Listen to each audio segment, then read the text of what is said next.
Have you ever felt like you don't have enough time to dedicate yourself to nourish your soul and cultivate your well-being? Let's go and see why in the technological life we live in, it's always more difficult to find moments to take care of your more spiritual side and how to overcome what is turning into the biggest problem of this era. I'm Flavia Baldasseroni, light worker and holistic therapist, reconnective guide and creator of Flavia's Mind. And in this episode of The Paths of the Soul, I'll accompany you to discover what robs you of your time and how you can take it back. Let's begin with the assumption that technology makes us lazy. And you will be asking yourself, what does it mean? Okay, I'll ask you a question and let's see what you will answer. Do you remember the phone number of a precious person? It can be your mother, your father, your brother, sister, or a dear friend. Do you remember his or her phone number? I'm sure you don't, because we are so used to put them in our phone agenda, in our smartphones, that we don't really take the time to memorize them. Another question for you: would you be able to reach a place without using the GPS?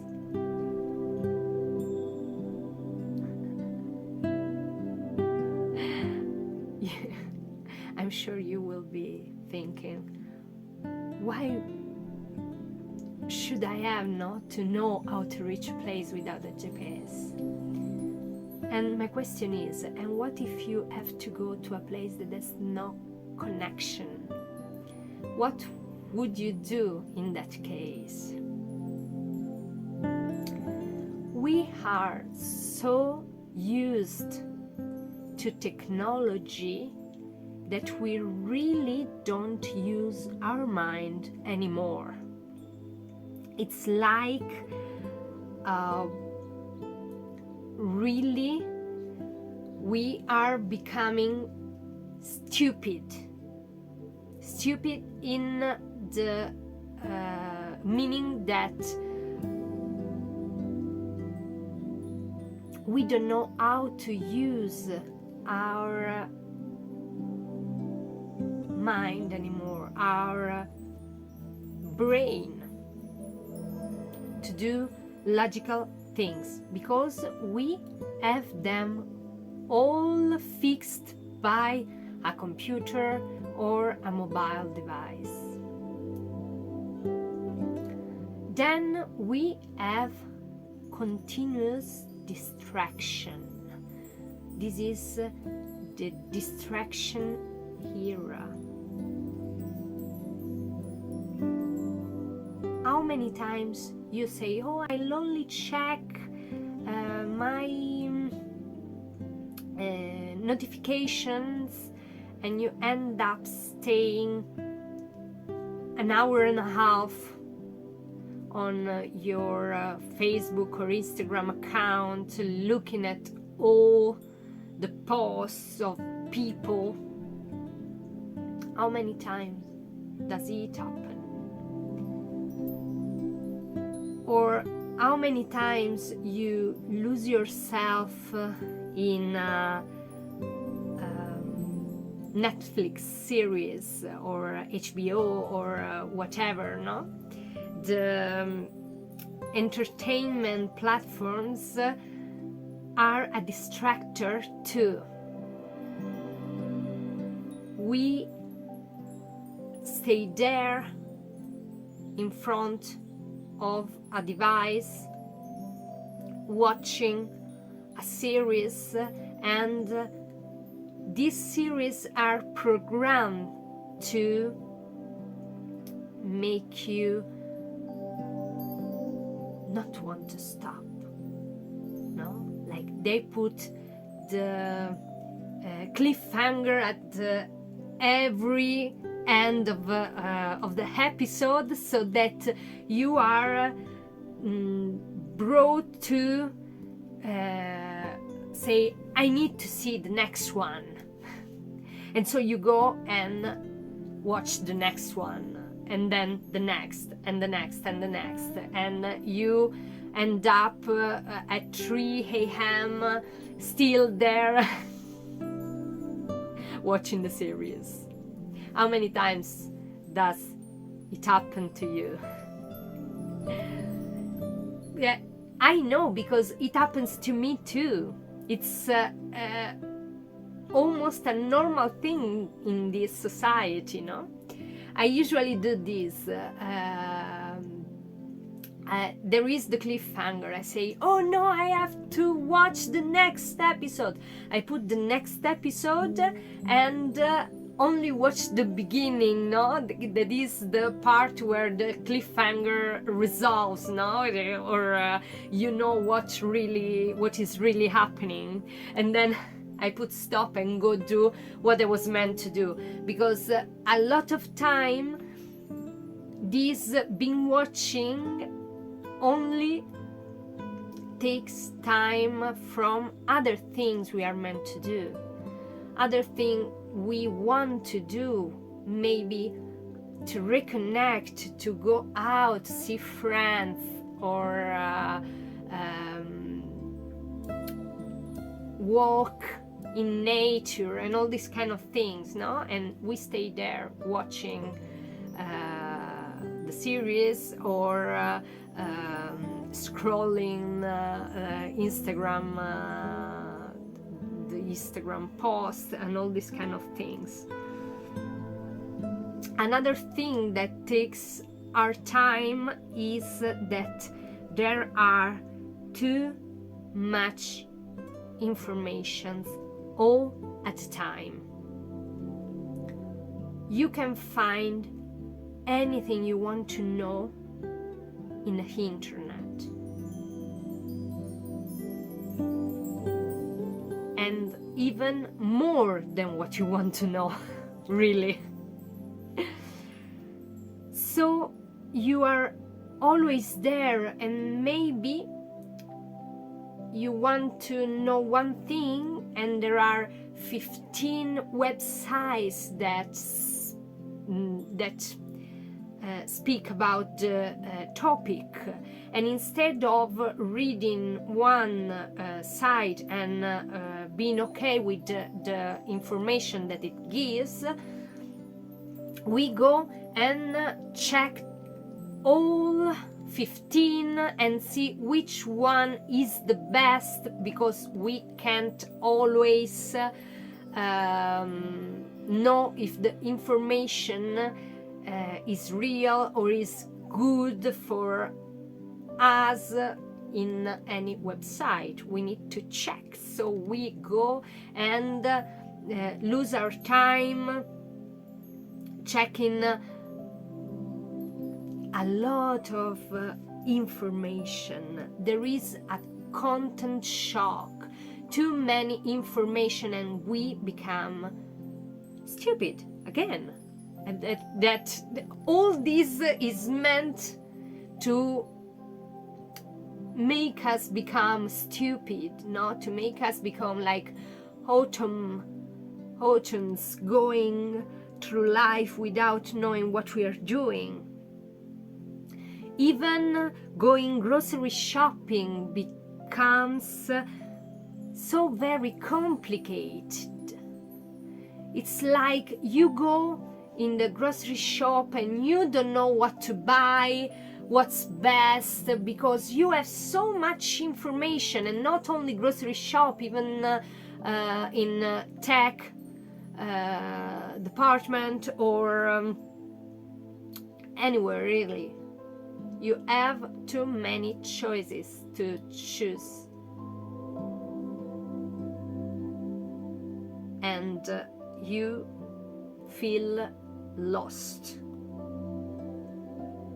And that's how we completely forget the outer world. We forget that we have friends, that we have a family, that there is a whole world outside, with nature, with trees, the sun that shines, or the rain that pours on us, and we only stay there in front of a screen.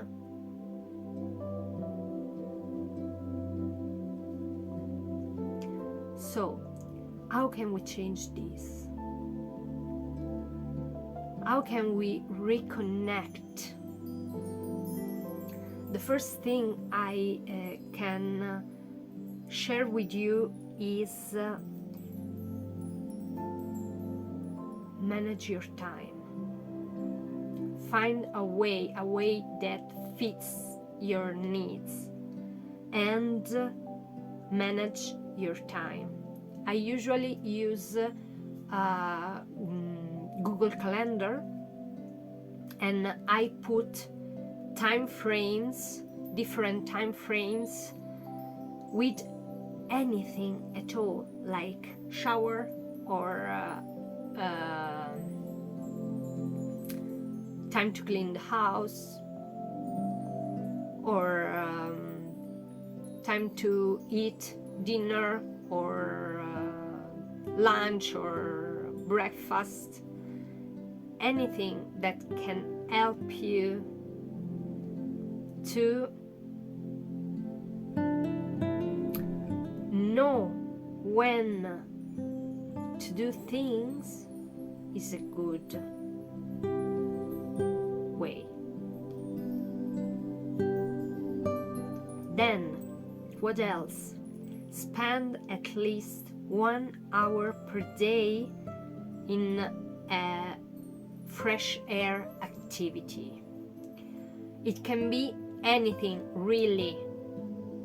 You don't have to go and exercise outside, or do anything strange. You can even decide to go to work walking, or to leave your car if you work too far off from where you live. You can leave your car like 2 hippos from your work and go walking to work. Or you can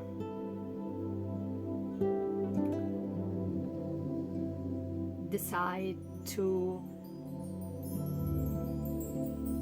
do a walking in the trees if you live near trees, or to the beach if you live near the beach, or go grocery shopping by feet. Anything, really.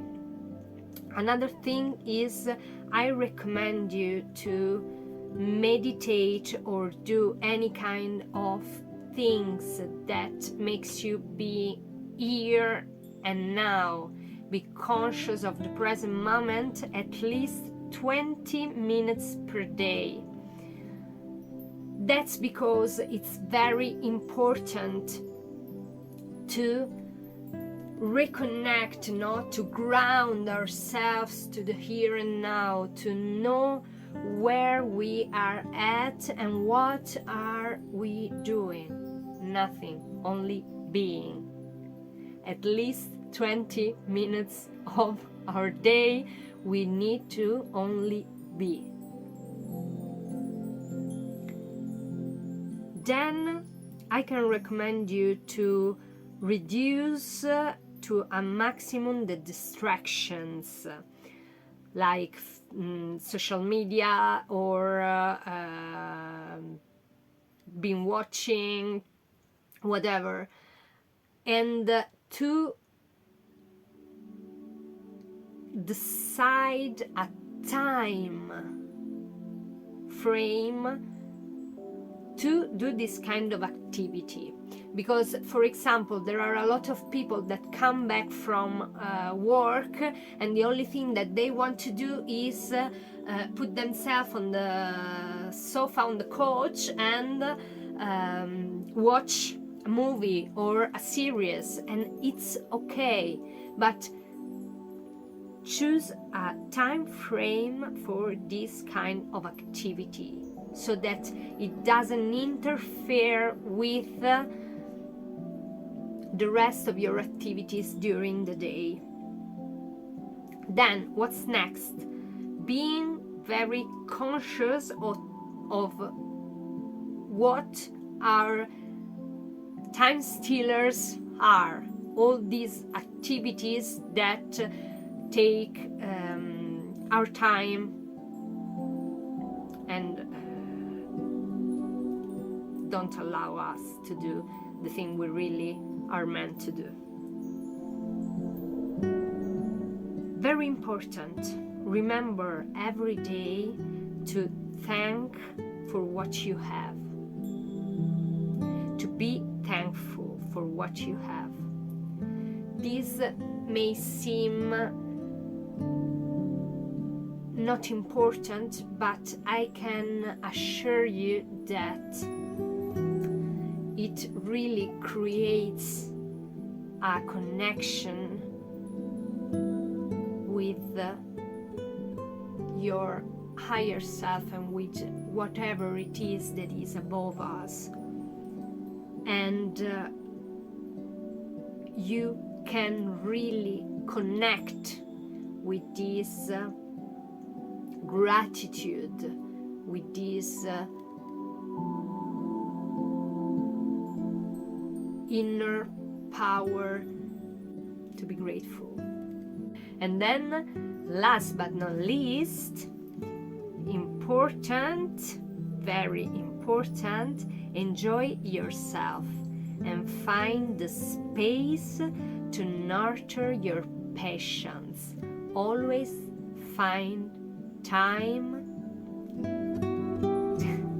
as we were saying, find the time frame to nurture your passions and to dedicate time to you and what you really like to do in life.